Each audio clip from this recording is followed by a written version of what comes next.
Nah, dasarnya apa? Kenapa mereka berselisih? Itu sama surat Al-Baqarah ayat 222. Itu dasar ikhtilafnya. Sebab perbedaan pendapat di antara mereka kemungkinan di dalam memahami firman Allah Subhanahu wa taala. Apa firman Allah yang mereka pahami? Kalau perempuan itu sudah suci, maka datangilah perempuan itu sebagaimana Allah perintahkan padamu. Di situ dikatakan kalau perempuan itu sudah suci. Sudah suci itu bisa suci dari haid atau suci dari mandi.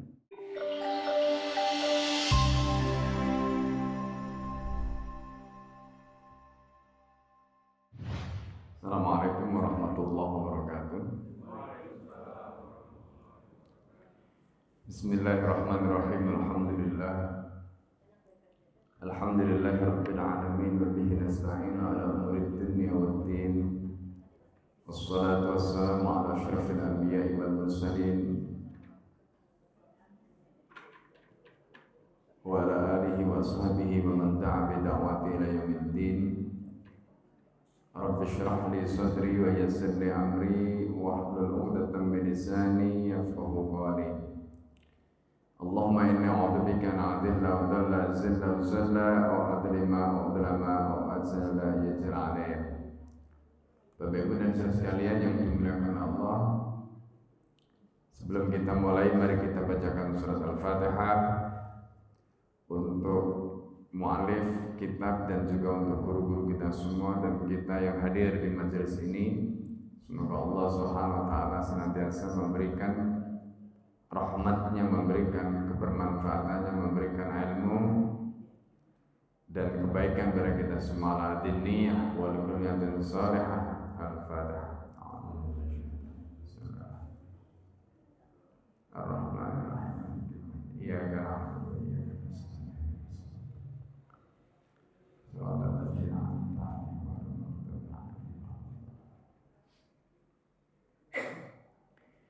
Kita lanjutkan ya ibu-ibu, kita lanjutkan ya di bab berikutnya, yaitu tentang wa ma'rifat ahkamil haidi wal istihadhah. Ini tentang, kita masih melanjutkan ini bab ya terkait dengan ibu-ibu, tapi bapak-bapak juga wajib tahu ini ya, yaitu tentang hukum haid dan istihadhah. Dalam pembahasan sebelumnya kita sudah singgung.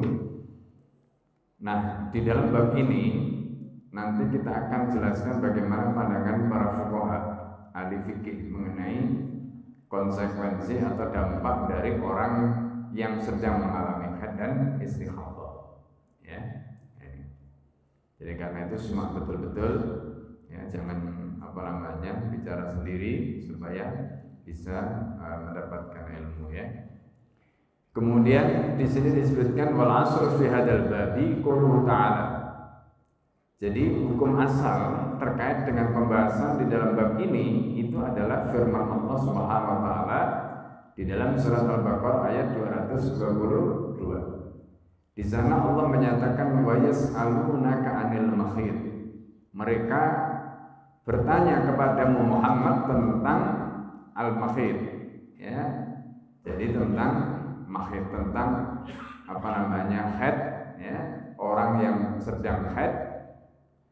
Kemudian wal hadisul waridah fi dzalika allati sanadkuruha, termasuk sejumlah hadis yang menyatakan terkait dengan masalah haid dan orang yang haid ini kami akan sebutkan, kata Ibnu Rushd. Nah, kemudian disebutkan wattafaqal muslimun, kaum muslimin, ulama kaum muslimin itu sepakat.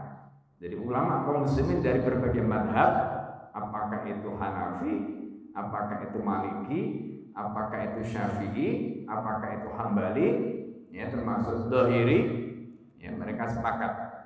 Apa yang disepakati oleh kaum muslimin ini? Ala annal haidha, bahwa orang yang sedang haid atau bahwa haid itu, jadi haidnya itu adalah darah yang keluar, sedangkan haid itu adalah orangnya ya yang sedang mengalami haid. Jadi haid itu kalau dalam bahasa ilmunya itu disebut mani penghalang ya. Jadi di dalam kitab usul fikih, jadi kalau kita belajar ilmu usul fikih itu adalah ilmu yang membahas ya, terkait dengan bagaimana kita bisa memahami dan menggali hukum. Itu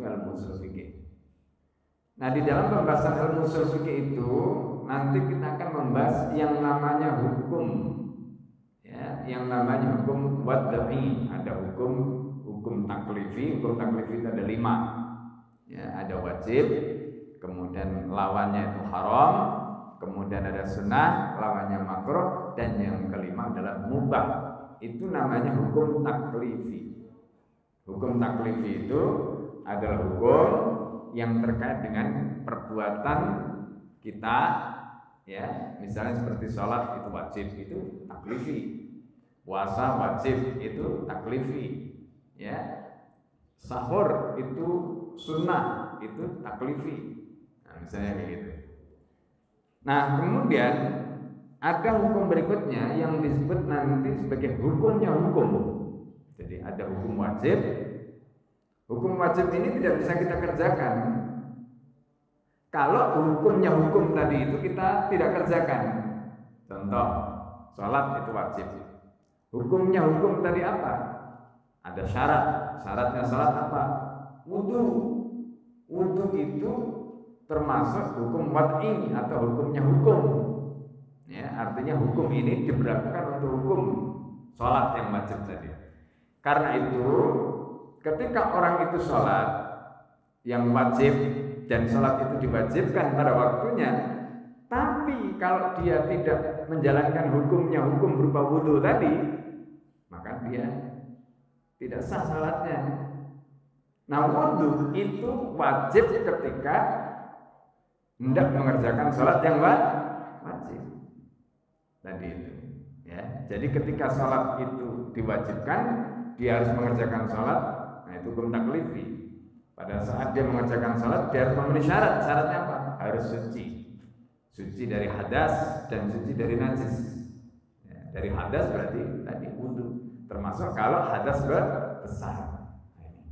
Nah, haid, nifas, kemudian istihadah tadi itu ya. Jadi haid, nifas dalam hal ini termasuk juga junub sebelumnya, itu pembahasan dalam konteks hadas besar. Jadi kalau Bapak Ibu sedang junub, sedang haid atau nifas, maka hadas besarnya harus dihilangkan sebagai syarat, kemudian baru bisa mengerjakan sholat. Nah, ini mengerjakan sholat. Nah, itu terkait dengan, jadi syarat tadi itu disebut sebagai hukum wad'i atau hukum yang berlaku untuk hukum taklifi tadi. Kemudian menghadap kiblat. Nah, itu hukum wad'i terkait dengan syarat, ya, termasuk kemudian menutup aurat. Nah, gitu. Jadi sholat tidak boleh telanjang misalnya, harus menutup aurat. Nah, itu terkait dengan hukum wad'i, hukum yang menghukumi hukum. Hukum asalnya sholat, kemudian hukum berikutnya adalah terkait dengan syaratnya. Nah, ini yang kita mesti paham. Nah, nanti di dalam hukum wad'i itu ada istilah. Ya. Yang pertama itu ada istilah azimah. Azimah itu hukum asal, wajib itu azimah. Di dalam menjalankan kewajiban kita kadang-kadang diberi rukhsah. Nah, rukhsah itu dispensasi. Ya, orang yang sakit, ya, tidak bisa menjalankan puasa, dia diberi rukhsah. Orang yang tidak kuat menjalankan puasa, dia diberi rukhsah. Nah, itu namanya hukum wad'i. Jadi hukum asalnya disebut azimah, hukum wad'i itu adalah dispensasinya. Kemudian nanti ada yang namanya mani penghalang. Nah, contohnya haid, junub, nifas, itu mani penghalang. Artinya kita itu diwajibkan sholat, tapi ada penghalang. Penghalangnya harus dicabut dulu. Penghalangnya harus dicabut dulu. Apa? Junubnya cabut dulu, haidnya cabut dulu, nifasnya cabut dulu. Nah, bagaimana cara mencabutnya? Dengan mandi. Nah, gitu. Dengan mandi, dihilangkan hadas besarnya tadi dengan mandi. Nah, itu namanya mani penghalang. Kalau itu masih ada, maka hukum ini tidak bisa dikerjakan. Harus dicabut dulu. Nah, supaya penghalangnya tidak ada, sehingga hukum tadi bisa dikerjakan. Nah, karena itu dalam konteks ini kita mesti paham apa yang menjadikan, ya, ketika kita haid, ya, ibu-ibu haid tadi itu Jadi haid itu dikatakan sebagai penghalang dan ulama sepakat. Ya. Nah kemudian pertanyaannya, apa saja yang dihalangi gitu oleh haid tadi itu sehingga kita tidak bisa mengerjakan atau tidak boleh dikerjakan karena haid tadi itu sebagai penghalang, sebagai mani. Nah, di sini dijelaskan ahadua yang pertama fi'lus sholati wa wujubuha. Pertama, orang yang haid tidak boleh mengerjakan sholat, tidak boleh. Ya, dia tidak boleh mengerjakan sholat. Wa wujubuha dan kewajiban sholat. Ya. Nah, yang dimaksud di sini apa? Akni annahu laysa yajib al-haid qada'uha. Orang yang tidak mengerjakan sholat itu kan dia wajib mengqada. Iya kan? Ketika orang haid itu tidak boleh mengerjakan sholat, pertanyaannya, dia tidak sholat, apakah dia wajib mengqada? Tidak. Ya, dia tidak wajib mengqada. Jadi qada tadi bagi orang yang meninggalkan sholat hukumnya wajib. Tapi bagi orang yang haid, sholatnya tidak wajib. Kewajiban sholat seperti mengqada tadi juga tidak wajib. Ya, ini yang perlu kita pahami. Bi khilafis shaum itu berbeda dengan puasa. Kalau puasa itu wajib. Ibu-ibu yang haid tidak boleh puasa. Cuma puasa wajib diqadha. Jadi puasanya wajib diqadha. Tapi kalau salat tidak. Ya, salat tidak, tapi puasa wajib. Itu luar biasanya Islam. Mungkin ada yang bertanya, loh, kan kalau kewajiban ditinggalkan kan kewajibannya mengqadha. Kenapa salat salat tidak wajib diqadha, puasa wajib diqadha? Nah, ini kalau kita pakai logika mestinya sama. Tapi karena ini dijelaskan oleh dalil, ya, dalilnya mengatakan begitu, ya sudah. Ya, dalilnya hanya mewajibkan sholat saja yang puasa saja yang wajib diqadha, sedangkan sholatnya tidak, ya sudah. Nah, karena ketentuan mengqadha dan tidak tadi mengikuti dalil. Nah, ini. Wasani, perkara yang kedua yang membuat orang yang haid tadi itu tidak boleh atau terhalang. Annahu yamna'u fi'la shaumi ma yahrumu bil haidi la qada'ahu. Bahwa haid itu menghalangi untuk mengerjakan puasa. Ya. Ma yahrumu bil haidi terkait dengan haid tadi itu. Jadi orang yang puasa, orang yang haid itu tidak boleh berpuasa. Ya. Nah ini la qada'ahu, tetapi tidak dengan mengqadhanya. Kenapa? Karena puasa wajib diqadha. Puasa wajib diqadha. Dasarnya apa?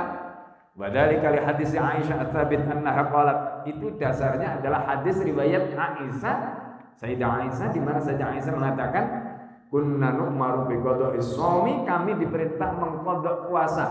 Jadi berarti puasa yang ditinggalkan oleh orang yang haid wajib diqadha. Ya. Wala nu'maru bi qada'is shalat, tetapi kami tidak diperintah mengqadha salat. Qadha itu apa artinya? Mengqadha itu berarti membayar, mengganti. Nah, itu. Nah, dalam istilah ibadah itu ada istilah qadha dan ada istilah ada. Ya. Qadha itu artinya apa? Mengganti di luar waktunya. Itu namanya mengqadha. Ada itu berarti melaksanakan di waktunya. Itu namanya ada. Jadi kita sholat subuh di waktu subuh seperti ini, itu namanya ada, makanya niatnya adaan. Tapi kalau sholat subuh di waktu duha, itu namanya qadhaan. Puasa Ramadan dijalankan di bulan Ramadan, adaan. Tapi kalau puasa Ramadan bagi orang yang haid dilaksanakan di luar bulan Ramadan, itu namanya qadhaan. Ya, nah itu. Jadi bedanya ada dengan qadha. Ada itu dilaksanakan di waktunya, qadha itu dilaksanakan di luar waktunya. Ya, hukumnya wajib tadi itu. Nah, itu hadis yang diriwayatkan oleh Imam Muslim ya di dalam bab wujub ya bab wujub qada'is shaum 'alal haidi dunas shalah. Itu bab Muslim ya di dalam kitab Sahih Muslim. Kemudian Al-Bukhari dalam bab la taqdil haidu as-salata wa laysa fihi dzikru shaum. Ya. Nah, ini di dalam bab ini kata Al-Bukhari yaitu orang yang haid tidak wajib mengqadha salatnya. Tetapi di situ tidak disebutkan tentang puasa. Di dalam hadis riwayat Muslim disebutkan tentang puasa, tapi dalam hadis Bukhari tidak disebutkan. Nah, kemudian wa inna maqala biwujubil qada yang mengatakan salat tadi itu biwujubil qada alaiha bahwa salat tadi itu diwajibkan untuk mengqada itu siapa? Ta'ifatun minal khawarij. Nah, ini sekelompok orang khawarij.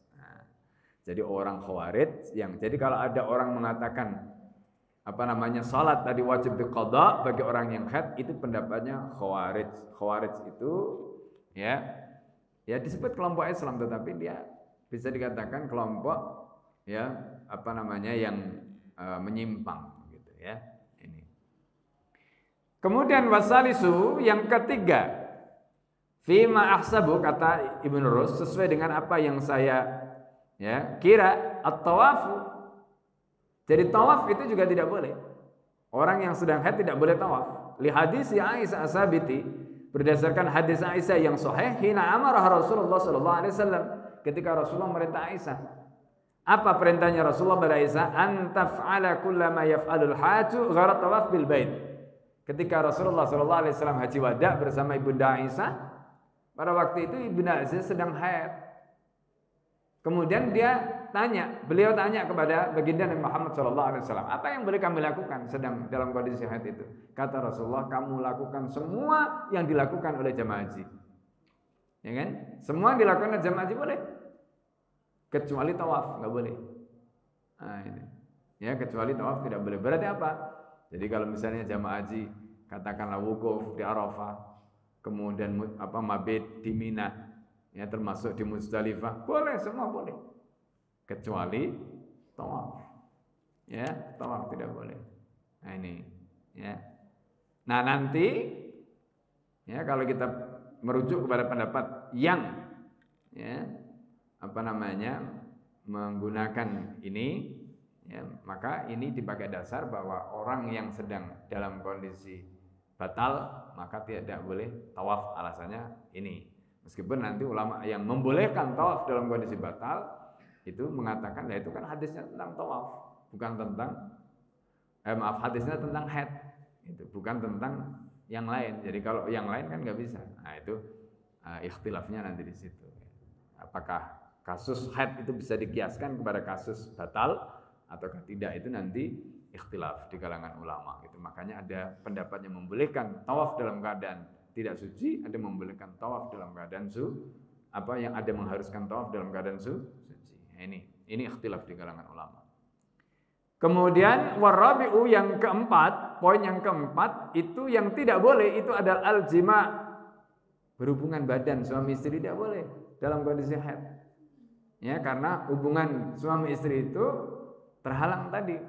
Dasarnya apa? Firman Allah di dalam Al-Qur'an surat Al-Baqarah tadi. Fa'tazilun nisa'a fil makhid.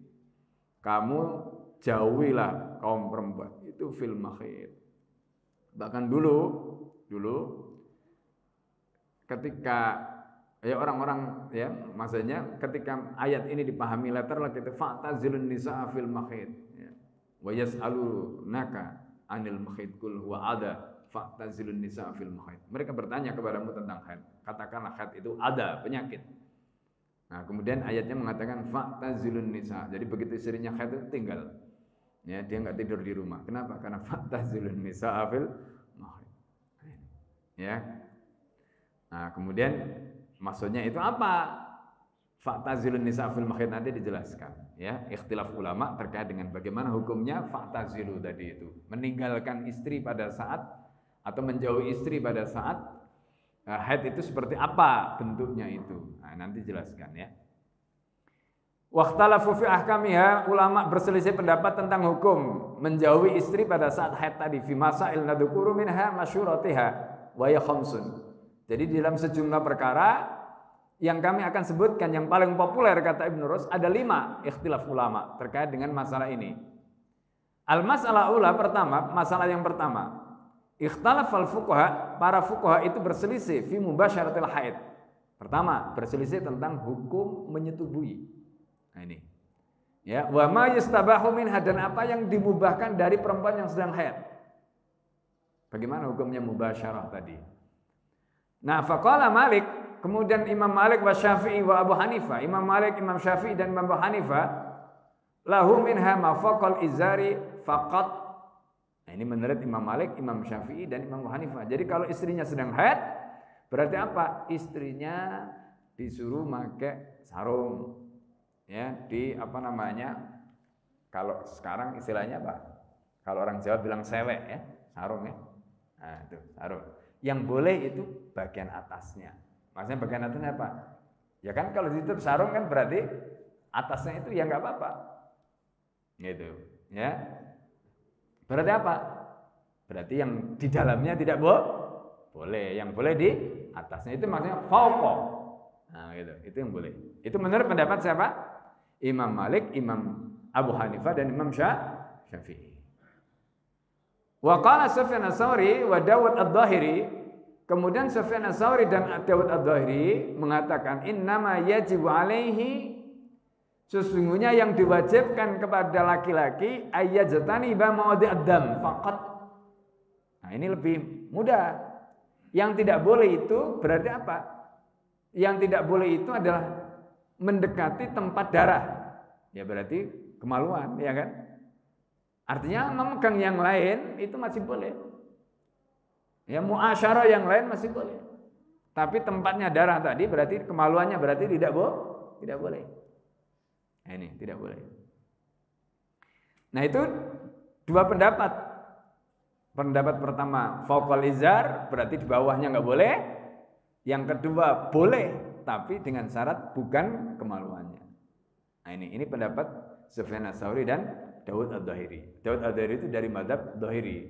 Ya, nah, ini yang kemudian nanti dianut oleh Ibnu Hazm Al-Andalusi. Wa sababu ikhtilafihim. Nah, kenapa kemudian muncul ikhtilaf seperti itu? Sebab ikhtilafnya adalah dhawahirul ahadits al-waridah fi dzalika. Dhahirnya hadis yang menyatakan hal itu. Wal ihtimal, dan potensi, ya, adanya potensi alladzi fi mafhumi, yang ada di dalam mafhum hadis tadi, ya. Jadi fi mafhumi ayatil haid, jadi dalam mafhum tentang ayat haid yaitu fa'tazilun nisa fil mahad tadi, ya.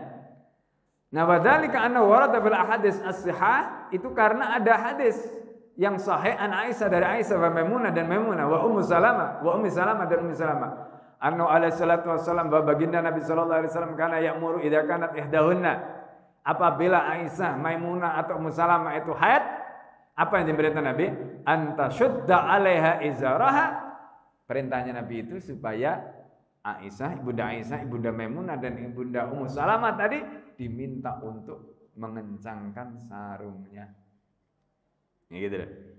Diminta untuk apa? Mengencangkan sarungnya. Jadi kalau misalnya suaminya sedang ada keinginan gitu, ya tetap yang bisa dilus-lus ya sarungnya tadi. Yang bisa dipegang ya sarungnya tadi. Ya bukan bagian bawahnya sarung. Nah, itu maksudnya. Itu perintah Nabi, itu hadisnya. Hadis kepada siapa? Ibunda Aisyah, kepada Ibunda Maimunah dan Ibunda Ummu Salamah. Summa yubashiruha, kemudian selain, ya. Jadi artinya ketika Nabi itu sudah memerintahkan untuk mengencangkan sarung tadi, semua yubashir, berarti apa? Yubashir itu maksudnya ya dilus loh, jadi pegang-pegang. Ya enggak apa-apa karena ketutup. Gitu. Ya karena ketutup bagian tadi. Nah ini. Wa warada aidan min hadis Sabit bin Qais an Nabi sallallahu alaihi wasallam, juga ada hadis yang lain dari Sabit bin Qais dari Nabi sallallahu alaihi wasallam, kata Rasulullah ya kepada, jadi di sini Nabi mengatakan isna'u kulla syai'in bil haidi, kamu lakukan apa saja kepada perempuan yang sedang haid illan nikah, berarti hubungan badannya tidak boleh. Mencium masih boleh, meraba masih boleh, semua boleh, kecuali Ya, tadi hubungan suami istri dalam arti hubungan badan tadi. Itu yang tidak boleh. Nah, itu jima tadi itu yang tidak boleh. Kata Nabi begitu. Ya. Nah, hadis ini itu sekaligus menjelaskan ayat fa'tazilun nisa'a fil mahid. Ya, jadi menjelaskan makna menjauhi tadi, jauhilah perempuan fa'tazilun nisa'a fil mahid ketika haid. Batasannya apa ya? Berarti itu tadi batasannya. Berarti selama istrinya itu katakanlah pakai sarung tadi, kenceng tadi mau dipegang mau boleh. Boleh. Ya kan mau dicium mau apa boleh, enggak apa-apa. Nah, itu berarti faktazil itu tidak seperti yang dipahami sebelumnya. Seolah-olah kalau faktazil itu mereka enggak pulang karena istrinya sedang begitu. Bayangkan kalau seminggu enggak pulang. Ya kan? Masalah kan. Ya. Nanti ibunya wah ini jangan-jangan ada cabang yang lain kan begitu. Jadi seminggu enggak pulang ya. Nah, ini seminggu enggak pulang. Masalah. Wa dzakar Abu Dawud an Aisyah anna Rasulullah sallallahu alaihi wasallam qala laha, kemudian Abu Dawud menyebutkan hadis dari Aisyah radhiyallahu anha bahwa Rasulullah sallallahu alaihi wasallam pernah bersabda kepada Ibunda Aisyah, wa ya haidun, ketika itu Ibunda Aisyah sedang haid. Apa kata Rasulullah? Ikshifi itu berarti kamu buka an fakhidiki, ya, berarti apa? Berarti pahanya disuruh buka. Jadi dalam hadis yang lain, kalau tadi hadis pertama kan disuruh nutup nih. Hadis yang diriwayatkan dari Abu Dawud dari Bunda Aisyah tadi itu, ya, itu justru perintahnya ikshifi, disuruh buka. Jadi maksudnya pahanya, ya berarti kan yang ditutup, ya kalau pahanya dibuka kan berarti yang ditutup bagian dari, katakanlah misalnya gitu ya, dari pusar tadi ke sampai ke atas paha kan begitu. Itu logikanya. Berarti yang ditutup adalah maudhi' dam tadi, tempatnya darah tadi. Nah, itu. Ya. Ya, nah itu. Kemudian faqalat fakashaftu, lalu ini jawaban Ibnu Aisyah. Karena Rasulullah perintahnya begitu, fakashaftu, maka aku buka. Nah, gitu loh. Aku buka, kata Ibnu Aisyah. Nah, ini kan hadis-hadis hubungan suami istri ya. Nah, mungkin kalau kita wah ini porno ini, ya kan? Ya tapi kan kalau kita nggak tahu begini nggak tahu ya kan? Ya kan hadis kayak begini kan harus dijelaskan, gitu. Ya kalau nggak dijelaskan begini gimana kita bisa tahu? Ya dari mana kita belajar hal-hal begini kalau istri-istri Nabi nggak menjelaskan, ya kan? Nah, ini penting. Maka Ibunda Aisyah mengatakan fakashaftu, aku membuka. Jadi dibuka itu pahanya tadi itu, fawada'a khaddahu wa sadrahu ala fakhidhi, maka Nabi meletakkan pipinya, ya, kemudian sadrahu, dadanya, ala fakhidhi, ke pahaku. Ini cerita Ibnu Aisyah. Dan memang Rasulullah itu, Bapak Ibu sekalian ya, Rasulullah itu kalau ketemu Ibunda Aisyah itu Masya Allah luar biasa. Ini ada pertanyaan sahabat kepada Ummu Salamah kan gitu. Jadi apakah Rasulullah kalau ketemu Anda itu selalu memeluk dan mencium? Tidak, katanya. Gitu. Terus sahabat itu tanya kepada istri Nabi yang lain gitu, ya kan? Terus ditanya Ibunda Aisyah. Ibunda Aisyah tanya, apakah kalau Rasulullah ketemu Anda selalu memeluk dan mencium? Iya. Terus ditanya lagi Ummu Salamah itu, loh, kalau ketemu Ibunda Aisyah kok selalu memeluk dan mencium, kalau ketemu Anda kok tidak? Kalau kepada Aisyah lain katanya. Jadi ya Rasulullah itu kalau ketemu Ibunda Aisyah nggak tahan, ya, nah, itu. Ini diceritakan dalam hadis Nabi. Artinya apa? Jadi kalau Rasulullah terhadap Ibunda Aisyah tadi disuruh membuka pahanya, kemudian Rasulullah meletakkan pipinya tadi ke paha tadi, dadanya diletakkan di paha tadi. Itu hadis. Ya berarti apa? Ulama yang mengatakan bahwa tidak boleh maudhi' ad-dam tadi, itu ada dasarnya. Dasarnya diantaranya adalah hadis dari Bunda Aisyah. Nah, gitu. Nah, jadi ini pembahasan yang luar biasa. Kemudian wahana itu alih hatta dafi'a wa kana qad awja'ahul barad. Jadi memang kan suasana di Madinah itu kalau lagi musim dingin kan kebayang gitu ya. Nah, dan Allah itu memberikan keistimewaan ya. Jadi kalau kulit ketemu kulit, dingin-dingin kan jadi hangat. Nah, jadi itu cara ya, apa namanya, untuk menghilangkan dingin tadi itu. Nah, ini diantaranya kalau kita sebutkan wa kana qad ajahu al-barad tadi ya. Jadi memang ya situasinya sedang dingin, butuh kehangatan ya. Zaman itu kan belum ada apa namanya kayak api unggun penghangat macam-macam ya. Ya, kalau sekarang kan ada apa namanya yang penghangat itu ada heater ya, yang menghangatkan gitu.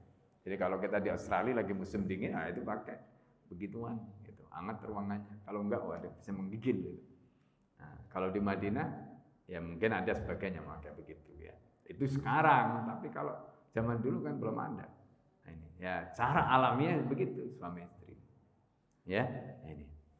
Nah, itu tadi ada apa namanya 3 riwayat ya. Pertama riwayat dari Aisyah, Maimunah, Ummu Salamah, kemudian yang kedua riwayat dari Sabit bin Qais, dan yang ketiga tadi adalah riwayat dari Bunda Aisyah sendirian tadi. Nah, kemudian wa amal ihtimal, adapun adanya ihtimal alladzi fi ayatil haid, artinya ihtimal itu berarti bisa begini gitu. Itu namanya ihtimal. Ya, bisa ayat itu bisa dipahami begini, ayat itu bisa dipahami begini, itu namanya ihtimal. Ya. Jadi wa amal ihtimalul ladzi fi ayatil haid, adapun ihtimal yang ada di dalam ayat haid tadi, fa huwa taraddudu qouli ta'ala. Jadi itu terkait dengan firman Allah Ta'ala, artinya berputar-putar terkait dengan firman Allah Ta'ala, kul huwa ada fa'tazilun nisaa fil mahid. Katakanlah, kan tadi itu wa yas'alunaka 'anil mahid kul huwa ada fa'tazilun nisaa fil mahid. Nah, baina ayyuhmala ala umumihi, satu maknanya itu dibawa kepada mana umum, berarti kemungkinannya umum semua. Illa ma khassasu dalil, kecuali yang dikhususkan oleh dalil. Itu satu. Au ayyakuna min babil am urida bil khas, atau ini umum tapi maksudnya khusus. Bidalil qouli ta'ala fi, ya, di mana Allah di dalam ayat itu mengatakan kul wa ada. Ya, katakanlah Muhammad bahwa haid itu adalah ada. Wal ada innama yakunu fi maudhi'id dam. Sedangkan adanya itu di mana? Perempuan itu sedang haid itu di mana posisinya? Adanya itu di mana? Adanya itu adalah posisi keluarnya darah. Dari mana? Dari kemaluannya tadi. Berarti apa? Ayat ini fa'tazilun nisaa fil mahid itu umum, tapi maksudnya adalah fa'tazilu maudhi'ad dam. Kamu jauhi tempat keluarnya darah tadi. Itu maksudnya. Berarti umum tapi urida bil khusus. Umum tapi maknanya khusus. Nah, itu. Yang pertama tadi umum berarti umum semua.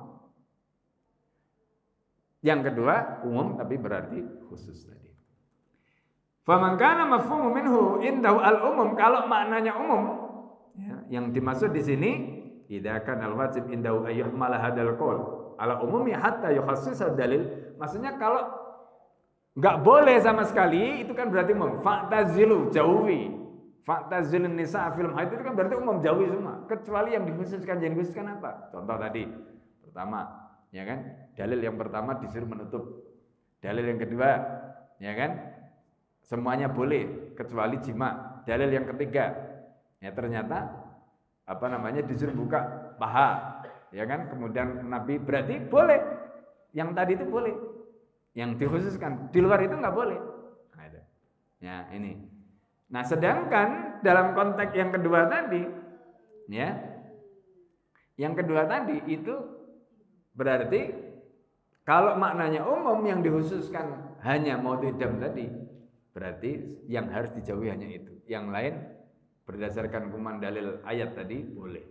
Nah, itu boleh. Nah, berarti apa? Yang mulai dari memegang kayak Nabi tadi menempelkan pipinya boleh macam-macam, ya kan? Atau mau mencium dan sebagainya boleh. Nah, ini ya itu. Nah, itu konteksnya dengan penjelasan tadi. Masalah yang kedua ya itu dari masalah pertama ya terkait dengan apa? Bagaimana menggauli orang yang haid dan apa yang dibolehkan tadi sudah dijelaskan. Masalah kedua apa? bagaimana sekarang hubungan badan. Nah, jadi karena mungkin suaminya ini sudah, ya, suaminya ini juga nggak tahan. Nah, ya, penasaran? Atau kita lanjutkan bulan depan? Baik ya. Sekarang jam 5.43. Ya, kita lanjutkan. Al-mas'alatu tsaniyah, masalah yang kedua, ikhtalafu fitwatil haidi. Ulama berselisih mengenai hukum bagaimana menggauli orang yang haid fi tuhriha. Nah, ini terkait dengan bagaimana hukum menggauli perempuan yang haid pada saat suci, ya, qablal ightisal, sebelum dia mandi. Nah, jadi sudah suci ini tapi belum mandi. Fadhahaba Malikun, maka Malik wasafi'i wal jumhur, dan jumhur berpendapat ila anna dzalika la yajuzu hatta taghtasila. Enggak boleh. Malik, Syafi'i, jumhur mengatakan enggak boleh sampai dia mandi. Wa dzaba Abu Hanifah wa sabuhu ila anna dzalika jaiz, sedangkan Abu Hanifah dan para, ya, pengikut mazhab Hanafi mengatakan boleh meskipun belum mandi. Idza taurat, jika dia sudah suci li aksari muddatil haidi, dari waktu haid yang paling lama. Wa wa indahu asyrata ayyam, menurut Abu Hanifah itu 10 hari. Ya, menurut Abu Hanifah 10 hari. Wa dzafal Auza'i, sedangkan Imam Auza'i ila annaha idza ghasalat farja bil ma, boleh kalau kemaluannya sudah dibersihkan. Berarti enggak harus mandi kata Auza'i, tapi cukup kemaluannya saja. Jazabat wa, maka boleh disetubui. Maksudnya adalah kula haidin tahurat mata tahurat. Setiap orang yang haid begitu sudah suci masih berhenti, lalu kemudian dia dibersihkan kemaluannya, boleh. Ini menurut Imam Al-Auza'i. Wa bihi qala Abu Muhammad Ibnu Hazm. Ibnu Hazm Al-Andalusi yang merupakan pengikut mazhab Dhahiri mengambil pendapatnya Al-Auza'i. Boleh dengan catatan tadi sudah dibersihkan kemaluannya. Nah, dasarnya apa? Kenapa mereka berselisih? Itu sama surat Al-Baqarah ayat 222. Itu dasar ikhtilafnya. Wa sabab ikhtilafihim, sebab perbedaan pendapat di antara mereka al-ihtimal, kemungkinan bisa begini bisa begitu tadi di dalam memahami firman Allah Subhanahu wa taala. Apa firman Allah yang mereka pahami?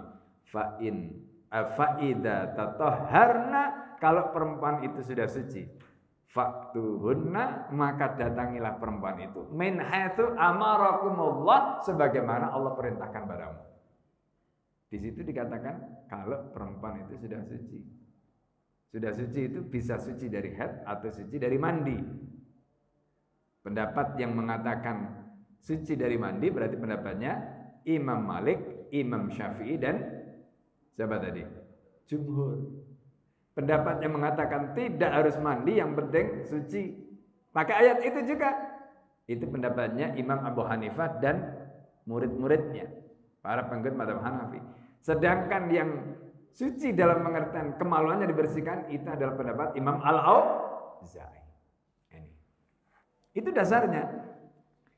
Nah, halil murad bi atur alladzi wa in qita'ud damil haidi amitur bil ma, apakah maksud ayat tadi fa idza tatahharna, apabila perempuan itu sudah suci, itu maksudnya adalah suci dalam arti darahnya sudah berhenti, ataukah suci dalam arti suci dengan menggunakan air, maksudnya berwudu, mandi besar tadi. Summa in kana at-tahru bil ma, kalau kemudian yang dimaksud bersuci adalah bersuci dengan air, fahalil murad bi tuhur jami'is jasadi, apakah yang dimaksud adalah bersihnya seluruh badan, berarti mandi besar, atau amtahrul faraj, ataukah sucinya kemaluan saja. Ini ikhtilaf. Ya, ini ikhtilaf. Ikhtilaf yang pertama tadi antara Malik, Imam Syafi'i, dan jumhur dengan Imam Abu Hanifah. Ikhtilaf kedua dengan Al-Auza'i dan Ibnu Hazm. Nah, ini ya.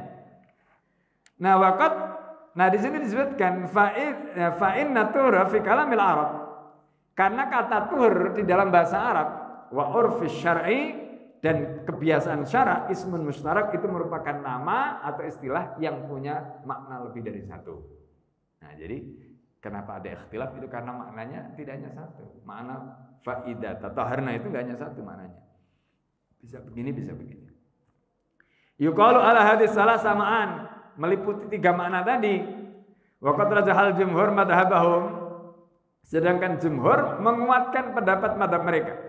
Bi anna sighatat tafa'ul, bahwa bentuk tafa'ul kan kalimatnya mengatakan, jadi kalau dalam ilmu sharaf ini ya, dalam ilmu sharaf itu ada wazan namanya tafa'ala yatafa'alu.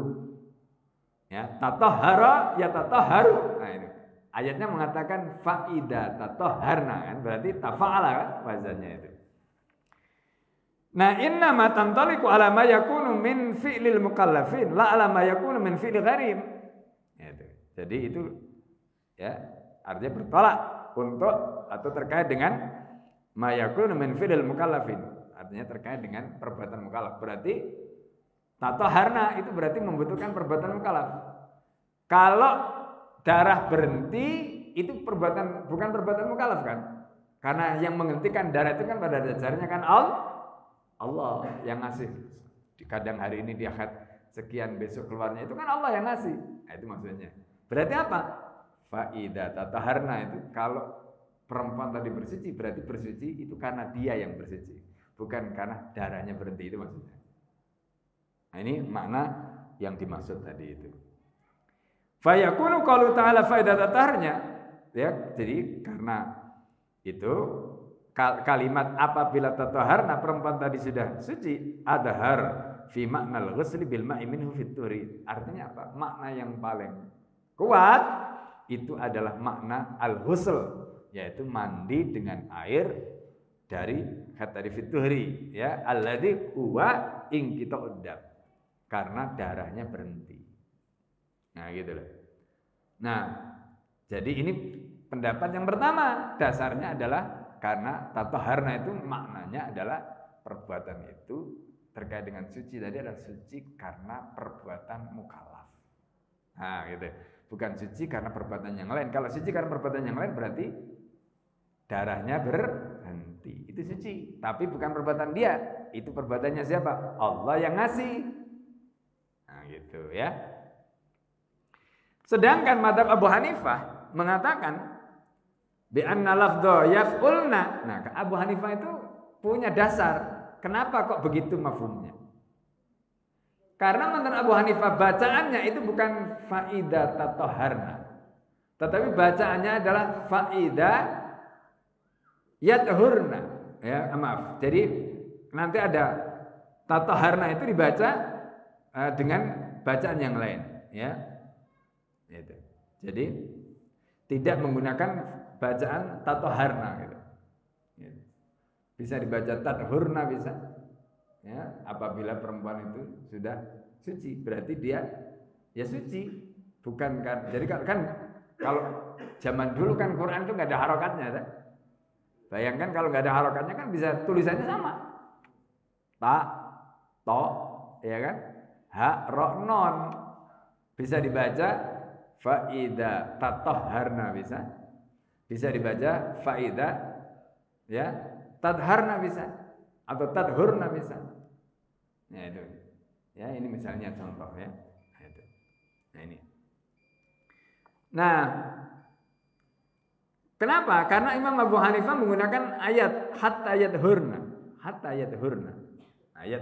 Di ayat itu tidak menggunakan yatatahharna, tapi menggunakan yathurna. Berarti wazannya berbeda. Ya, kalau tadi yang pertama tafa'ala ya tafa'alu, tatahhara ya tatahharu. Nah, ini tahara ya yatharu. Ya. Hatta yathurna. Nah, itu. Ya. Ini. Nah, huwa adharu fit tuhri alladzi wa in kita udam. Nah, kalau membacanya menggunakan hatta yathurna tadi berarti apa? Berarti wanita itu sudah dianggap suci begitu darahnya berhenti. Tidak menunggu dia mandi. Nah, gitu. Ya, tidak menunggu mandi. Nah, itu alasan Imam. Jadi mereka punya dalil yang dipakai sebagai argumen gitu. Ya. Nah, kemudian di dalam ayat tadi ya di situ kan disebutkan wala taqrabuhunna, kamu jangan mendekati istrimu atau perempuan yang haid tadi hatta yatahurna, itu ayatnya. Ya hatta yatahurna itu maknanya berarti sampai mereka suci. Suci dalam arti darahnya berhenti, tidak harus nunggu mandi nanti. Nah itu ya. Ini menurut pendapat Imam Abu Hanifah ya dan para muridnya tadi. Nah kemudian ya, nah ini nanti karena sudah masuk waktu syuruk ya, nanti kita akan lanjutkan di masalah yang ketiga. Ya, itu tadi terkait dengan apa? Terkait dengan mengenai suci, ya, dan kemudian sebelum mandi bagaimana statusnya, ya. Jadi suci dan sebelum mandi tadi bagaimana statusnya. Nah tadi kita sudah jelaskan terkait dengan pendapat Madzhab Malik, Madzhab Syafi'i, Madzhab Jumhur, ya. Lalu kemudian jadi tadi kan kita bicara soal hukum wad'i ya, hukum wad'i bagaimana berhubungan berhubungan dalam kondisi sudah darahnya berhenti tapi belum mandi. Ada 3 pendapat tadi. Pendapat yang pertama tidak boleh, itu adalah pendapatnya Imam Malik, Imam Syafi'i dan Jumhur. Yang kedua itu pendapatnya Imam Abu Hanifah, itu boleh ya begitu sudah berhenti. Yang ketiga itu hanya kemaluannya saja dibersihkan, itu adalah pendapatnya Imam Al-Auza'i dan Ibnu Hazm Al-Andalusi. Itu pendapat yang ada 3 pendapat tadi, dan tadi kita sudah jelaskan alasan-alasannya ya ini. Nah kemudian nanti di bagian yang ketiga ya itu terkait dengan yaitu ikhtilaf fuqaha ya mengenai fil ladzi ya'ti imra'atahu wa ya haid. Jadi kalau tadi kan statusnya terkait dengan wad'i. Nah sekarang bagaimana hukumnya laki-laki yang menyetubui istrinya? Nah itu nanti dibahas di poin yang ketiga, insya Allah kita akan lanjutkan di pembahasan yang akan datang ya. Karena sudah masuk waktu syuruk ya. Silakan sebelum kita tutup kalau ada pertanyaan yang ingin disampaikan terkait dengan penjelasan tadi ya, silakan.